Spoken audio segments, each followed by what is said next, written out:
researchers. They said, okay, so what's the worst this thing can get? We look at worst case scenarios and all of this, right? When it comes to number of deaths and, and all these other factors that matter, number of infections, things like that. Well, when they look at worst case scenarios, when it comes to number of job losses, they were looking at a number like 47 million. Now, 47 million, that translates to an unemployment rate of about 32%. 32% unemployment, to put it into context. The worst year, the absolute worst year, the absolute worst year of the Great Depression was 1933. The worst year of the Great Depression was 1933. And during that year, the unemployment rate was 24%.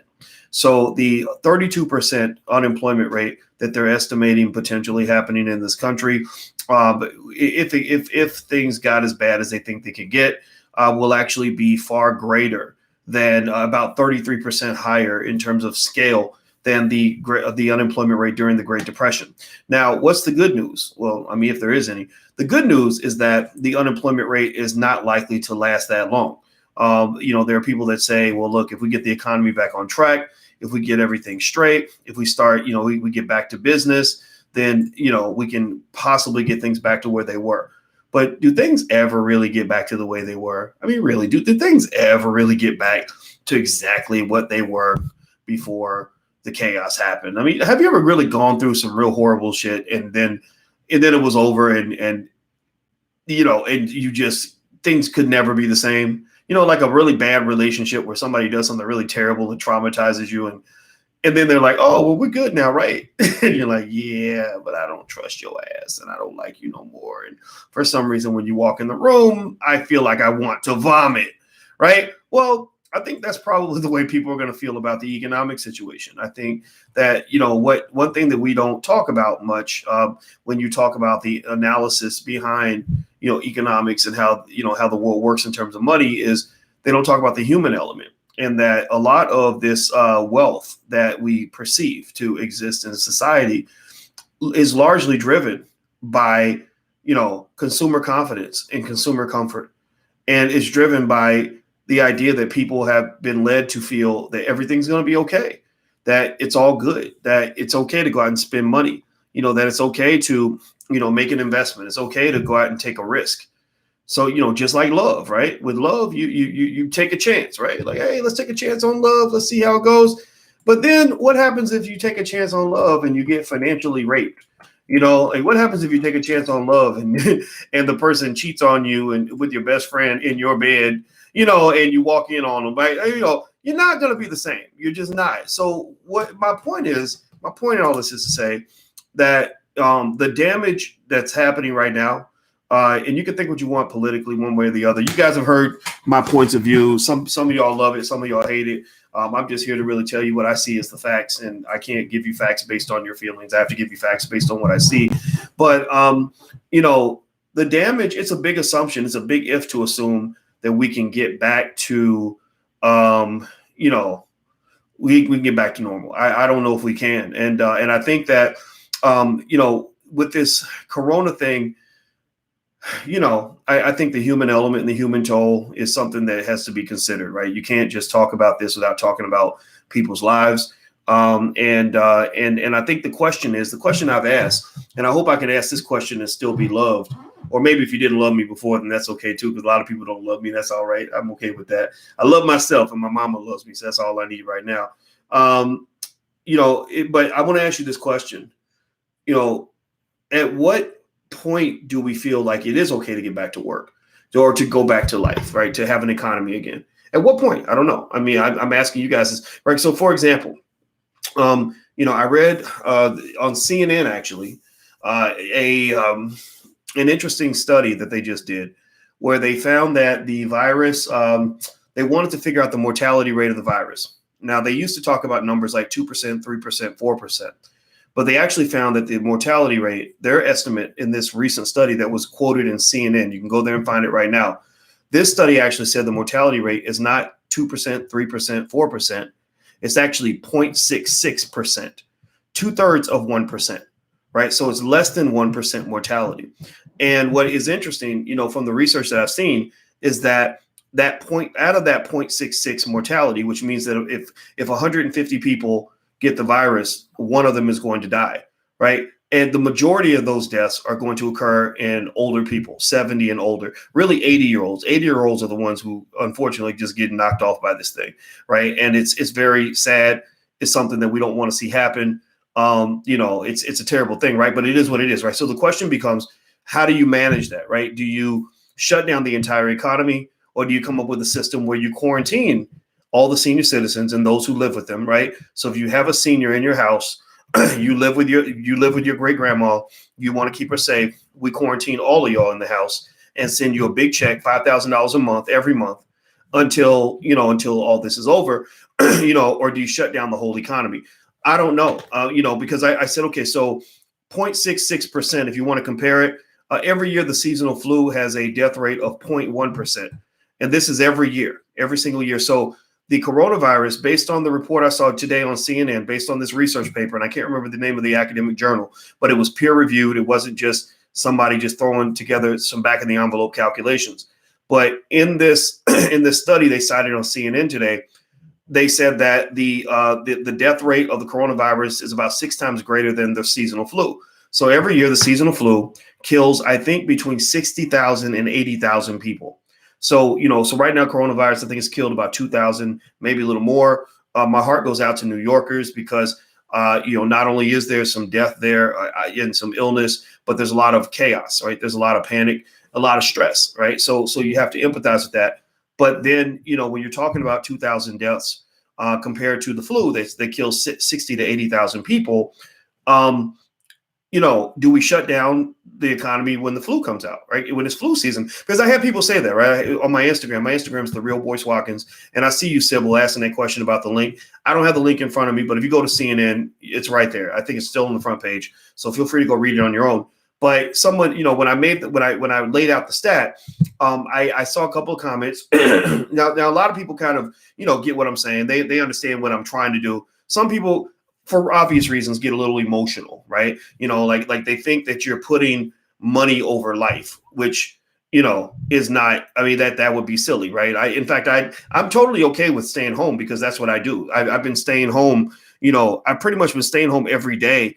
I've been staying home every day for the last 25 years. So being at home is not a problem. It's not like I'm fighting for my own right to get up and go, leave the house every day, because I don't do that even when everything's okay.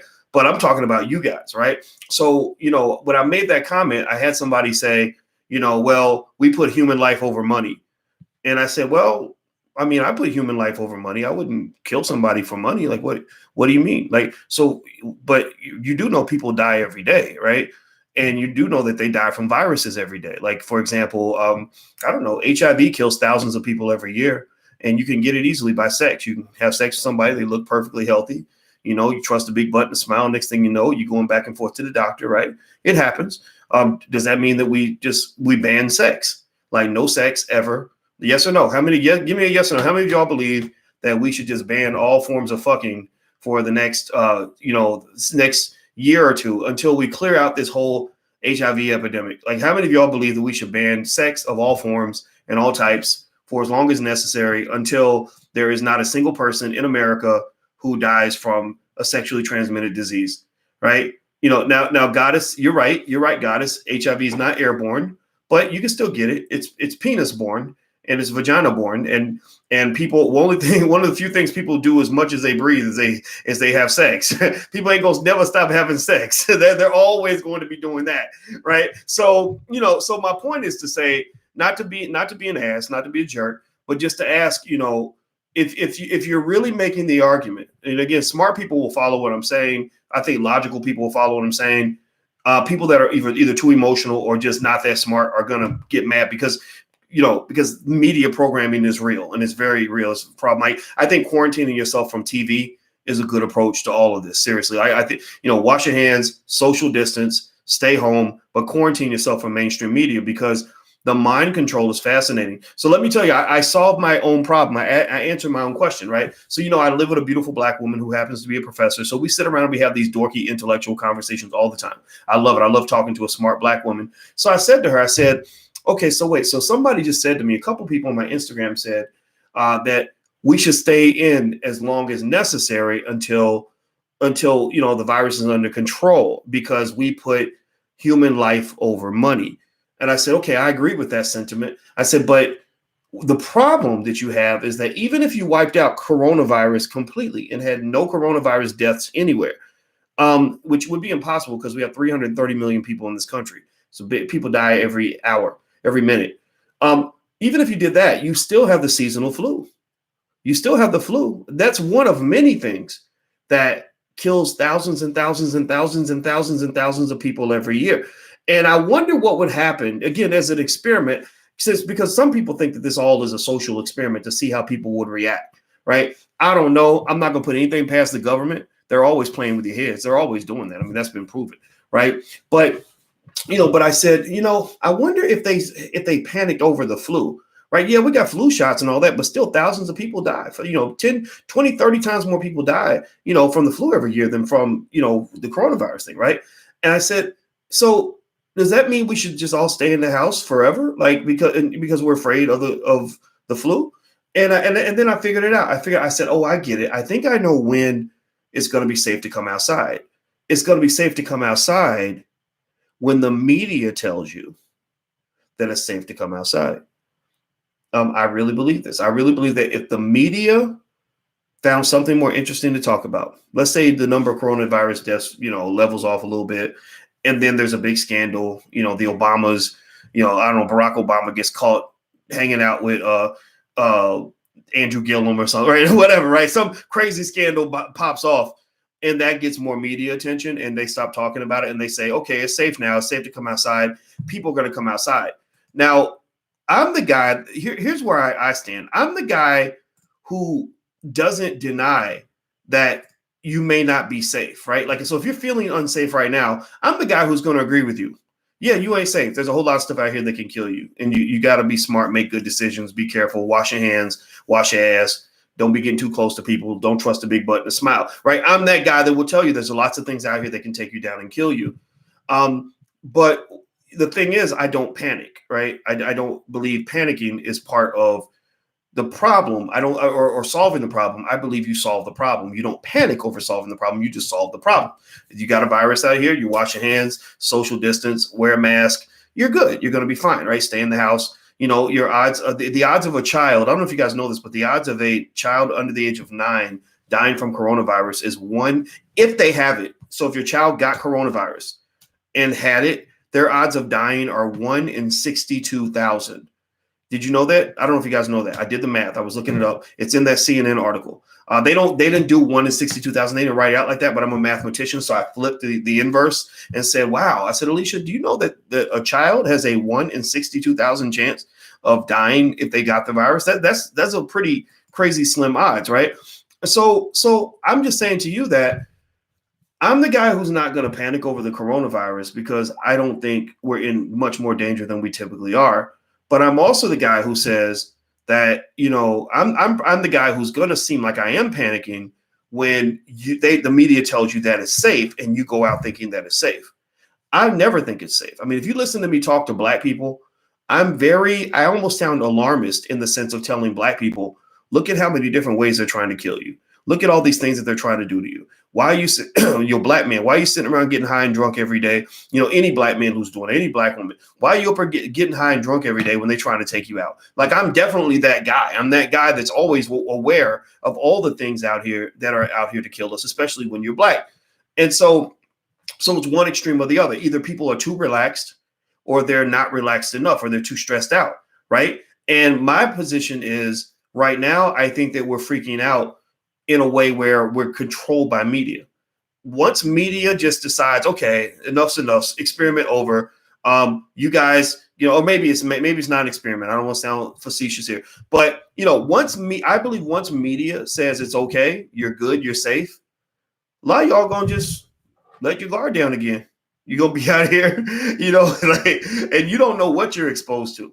Like they say, they actually in Risk. I used to work with this guy when I was getting my PhD. I used to work with this guy named Renee Stoltz at Ohio State University, and he was one of the world's leading experts in risk management.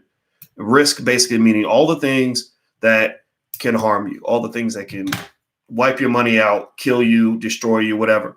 And one of the things I remember thinking a lot about is when you think about risk, you've got the things you know about, and the things you don't know about, and the things you don't know that you don't know about, right? It's the things you know, the things you don't know, and the things you don't know that you don't know. So I think that with coronavirus, we clearly have a lot of knowns, unknowns, and unknown unknowns. But when the unknowns are kind of resolved and the knowns are resolved, then I think we let our guards down because we forget that there are unknown unknowns out there. I mean, there are always things that they're doing to you that you don't even know about. There are always viruses lurking around the corner that you don't know about because it's not in the media. The media does, in my opinion, have an overwhelming influence on the minds of people. And I'm deeply concerned about Black people because Black people are heavily influenced by media and celebrities. We really worship celebrities. Malcolm X talked about that. Malcolm X talked about how white folks will literally take some idiot, some coon, throw him up at the top of the pile and say, this is your new Black leader. And you'll start listening to that person just because you saw them on TV. So next thing you know, you got Black people looking up to Cardi B and Lizzo and the Migos, because they're on TV and they look rich, even though the Migos are, sitting there rapping about Uzis and fried chicken and whatever, just buffoonery, just complete ignorance, right? But you'll think that they're Black leaders because a white guy put them on TV. So, really, I'm just, I would argue that with all this, if you want to go back to the economic conversation, I think that you're really in for a tough situation coming up. A lot of jobs are going to be lost. Maybe it's okay. I'm totally fine if we just say, okay, let's not go to work until 2021, right? Or whatever. But the problem that you're going to have is that you're going to have a lot more death. Like if you really care about life, over money, the paradox you're going to run into is that when you have economic devastation, when you have unemployment greater than you had during the Great Depression, when you have people that can't eat, when you have people that can't feed their children, millions of people in that category, then you're going to have far more death than you can even imagine getting from the coronavirus. And I think that becomes the question. At what point do you say, the virus is out there, I'm going to, do social distancing, I'm going to wash my hands, I'm going to quarantine whenever possible, but we got to get something popping, because if we don't get something popping, then, there's nothing, staying alive is great, but what are you staying alive to? Poverty, homelessness, getting evicted from your apartment because you can't pay the rent, and then you can't qualify for another apartment because you got an eviction on your record now. That's what people are dealing with. That's the real stuff that's out there. And I don't think that it makes sense to not consider those factors and not consider the people that will be suffering if the entire economy crashes and burns and goes to hell and never comes back. I don't know what to say about that. I just don't know.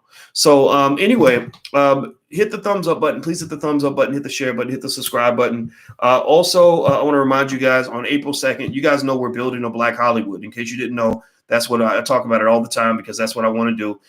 If you want to join us for Black Movie Night is where we celebrate Black filmmakers and we watch a Black movie together as a family. We do it online. So there's no, with this complete social distancing, ain't nobody going to catch coronavirus in Black Movie Night. So if you want to come to Black Movie Night, it is totally free. Go to blackmovienight.net. That's blackmovienight.net. And go register now and make sure you get there early, because the room will hold 1,000 people, and more than 1,000 people have registered, several thousand actually. So whoever gets there first is who will get in. So once you get in there, we're going to watch the movie together. It's called Raising a Black Scholar. It's all about the Black homeschool movement all over this country. Millions of Black families are now educating their own children. You're doing that right now. You got a chance to do that right now. So I would encourage you to maybe consider, like, if you do actually like the idea of educating your own kids, maybe you look into figuring out how to start an online business or make money, in the digital economy, which will allow you to stay home. Because I can tell you, as a person who made that transition, it's amazing, because I get so much time I get to spend with family, and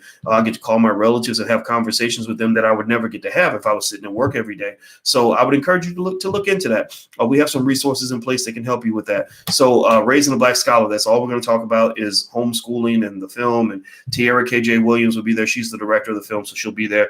Also, we have I don't know if you guys know, we do have an entrepreneurship program for children. It's a sequel to our Black Millionaires of Tomorrow program. So it's the next step. and it's called the Black CEO Factory. It teaches your child everything they need to know about starting their own business. So if you'd like to enroll your child for a couple of days, you can actually enroll them at 48% off the regular price. And it's very, very cost efficient. It costs you far less than the amount of money people spend sending their kids to football camp, basketball camp, and all that.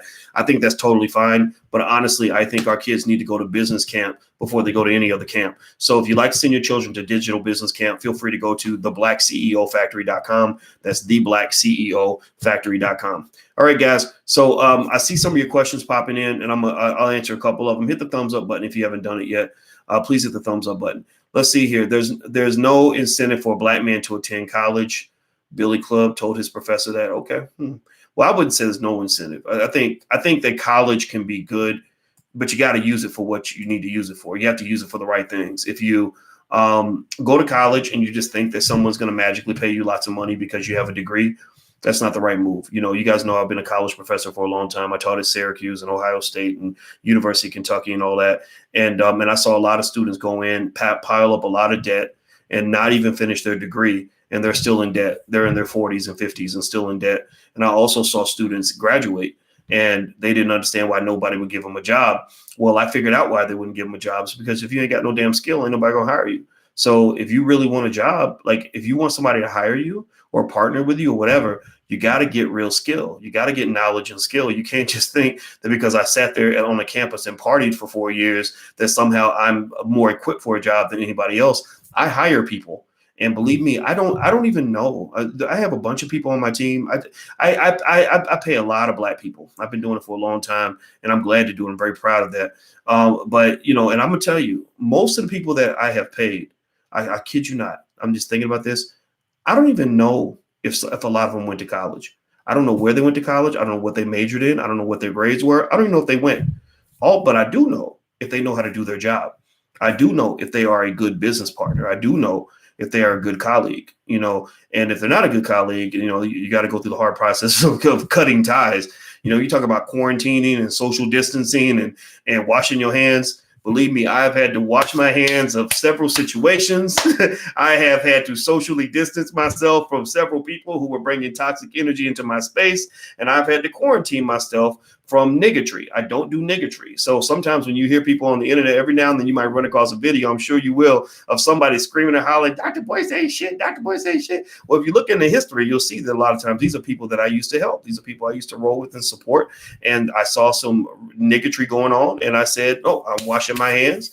I'm going to socially distance and I'm going to quarantine. And at that point, when I'm done, I'm done. I move on. And you got to know how to do that because bad people in your space will bring you down. They'll destroy your business. They'll destroy your life. They'll destroy your marriage. They'll destroy your health.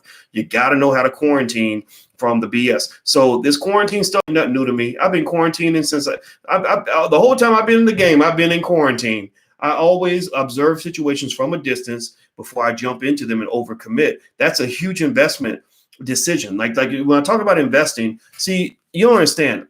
Because when you study something like wealth and investing and all this stuff, as long as I have, you gain a connection that's deeper than just what you learn in a book. Like it's deeper than just what you learn in a book. It's deeper than just money. It's like I connect to Wealth, Feel the song, and the song would just come out. Or Tupac would rap and it would just flow because he wasn't following any grammatical rules, any hip hop rules, any sort of formalized structure. He just made the music because it was a part of who he was. Well, this is like a part of my soul. So when I talk about investing, I'm talking about it in a way that basically says, you're investing your entire life. You're doing analysis and making investment decisions.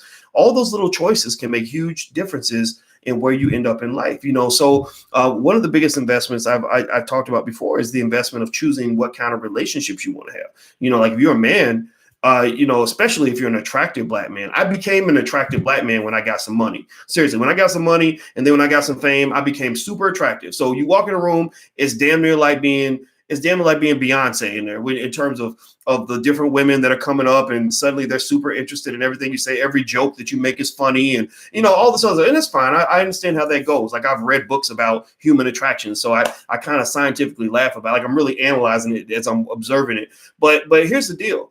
When I did, as a human being, I did have interest. I knew for sure that if I picked a woman, it was going to be a black woman. I did not want a woman who was not black. Any brother who out there who doesn't understand the value and the amazing beauty of black women, I can't relate to that. I don't even like that. It bothers me a little bit because I think black women deserve to be treated better. But the other thing too was if I met a black woman that I was interested in, I was very, very careful. I would sit back and I would observe that person. I would get to know that person for weeks and weeks and weeks before I even let her know that I was even interested. And that's because, when you get in a position like I'm in, you have things at stake. You have to worry about. I mean, you have people that will come and try to take you down, that will go out and tell a lie on you, that will use and manipulate you, that will ruin your existing relationships, that will try to embarrass you. And so I cannot tell you how many landmines I dodged just by taking my time to get to know a woman before I made my move. And so I think that especially for the men out here and the ladies too, though, I think just for any human being watching, if you're human, then you understand what you can get something from this. Take your time, like your life is valuable, your reputation is valuable, your career is valuable, your dreams are valuable. You have to protect those things from people that are going to come and poison your well. So that quarantine concept, man, that's just always been just a part of who I am, period. I'm very much in the world. I'm out there. A lot of people know what I do and who I am, but there's always a level of distance between me and pretty much everything, because I got to see what you all about and how you operate and how you roll spiritually before I even allow myself to go into that space. And the minute I see something that's problematic, I'm going to have to slowly distance myself from that. So I think quarantine and social distancing, I think those are actually investment concepts. Seriously, quarantine, wash your hands of those people that are going to mess up your situation, man, because you're precious, you're valuable. Like, you're here. The reason you're even listening to me right now is because you're different and you're special. You're not, the average Negro doesn't want to be in a space like this. They're not going to be sitting here on a Monday night listening to a guy talk about, deep intellectual concepts like this. So that means that says something to me about you. That says that you're not typical. You're not easily brainwashed. You have a goal and a dream. You are trying to grow. And I respect that about you. And I would just tell you, as a person who's in that space, one of the most valuable pieces of information I could share with you is you have to really protect your spirit, protect your dream, protect your life, because you got some people out here, man, that are really, really fucked up. Yeah, I mean, I'm just telling you, I hate saying it like that, but you got some black people out here, man, that will take you out faster than a Klansman. Seriously. So that's my 2 cents. I hope that helps somebody out there. I hope I said something that help you see the bright side of whatever situation you're working through. Now, somebody asked for the URL of the kids program again. It's theblackceofactory.com, theblackceofactory.com. So you can get a massive discount for the next 2 days. So feel free to go to theblackceofactory.com. It's an entrepreneurship program for children that we put together. There are 3 modules with 5 videos each, and it's 15 things every black child should know about entrepreneurship. Every module has a self-study exam, so you can give your child the exam to make sure they know the material and try that out. This is that next step. This is the sequel to that. This is the entrepreneurship brand of this. And also the certificates are really important because when a child has something like that, something tangible, that they can sort of say, like, look, this proves that I'm a wealth builder. This proves that I'm a CEO. I'm a CEO in the making. That's important for their self-esteem, right? So you're shaping their thinking in terms of how they view the world, how they view money, but also more importantly, how they view themselves. So feel free to try it out. It's theblackceofactory.com.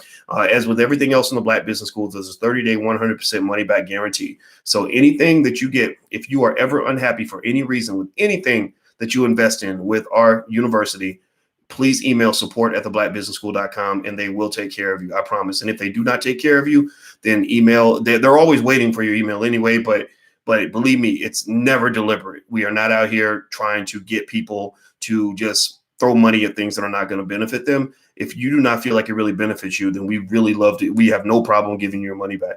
But the other thing, too, is that put them in a big movie. It's seen by 10 million people. You have a movie star. And so to me, the fact that these movie stars that are manufactured by Hollywood are influencing our community means we need to manufacture our own movie stars. We need to manufacture our own films. We need to manufacture our own directors and producers and writers and everything else. So we're behind the scenes partnering with a lot of individuals who make movies. Everybody from Rick Mathis to people like Marcus Small and I've even Dorian Chandler. The list goes on and on and on. So those are some of my dreams. Those are some of the things I want to do, and I know that we can do them because we've got hundreds of thousands of you watching, every single day, and I know that you can do things with that. So if you want to know why we talk about money, and I say, hey, will you buy this? Or would you be interested in buying that?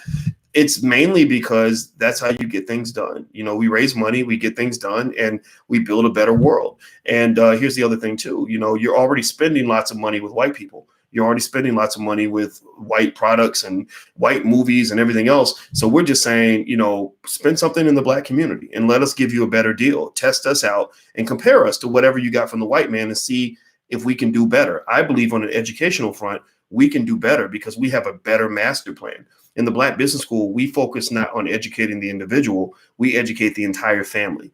Because we see it as almost like financial therapy. You can't do therapy. My wife my wife to be, she's a therapist.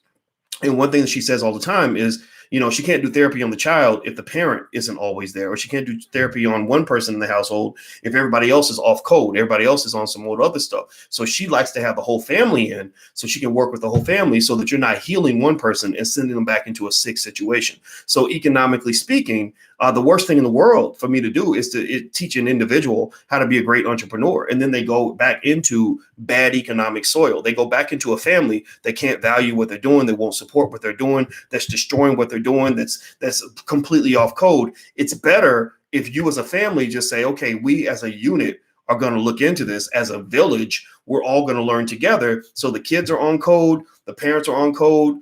Cousin Willie's on code, the baby mama's on code. I don't care. I'm not judging, but you're doing it as a collective, right? So feel free to check it out. That the entrepreneurship program is the blackceofactory.com. And of course, you guys know about blackmillionairesoftomorrow.com. That's our really popular program for children that covers money, investing, stocks and bonds, and real estate. And of course, you also know we have financial workbooks and stuff like that, which you can check out at financialworkbooks.com. That's financialworkbooks.com. Okay, guys. So I'm about to get out of here.